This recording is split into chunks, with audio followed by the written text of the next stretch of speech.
Percaya deh, nasi Padang bukan buat yang lagi diet. Sini kita bantu ngitungin kalorinya.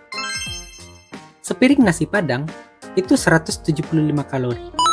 Plus gulai nangka 66 kalori, sayur daun singkong 19 kalori. Tanpa lauk sama sekali, itu sudah 260 kalori. Belum kalau kalian nambah ayam bakar. Satu potongnya tambah 370 kalori. Jadi, sepiring nasi Padang pakai ayam bakar setidaknya 630 kalori. Tapi kan nasi Padang porsinya kecil, nggak mungkin nggak nambah dong. Anggaplah nambah satu porsi nasi plus telur dadar, udah 280 kalori.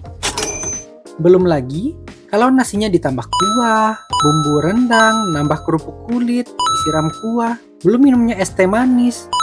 Jadi berapa kalorinya? Sehingga sekali makan nasi Padang itu bisa 600 sampai 1000 kalori. Belum lagi kalau misalkan paginya makan lontong sayur, 450 kalori. Total untuk sarapan dan makan siang udah 1500 kalori.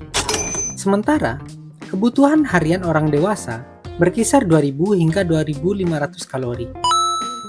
Itu belum termasuk makan malam ya. Kalau misalkan makan malam nasi goreng 740 sampai 800 kalori.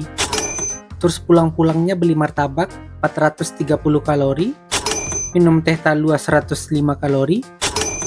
Jadi, berapa kelebihan kalori yang disimpan lemak perut setiap hari?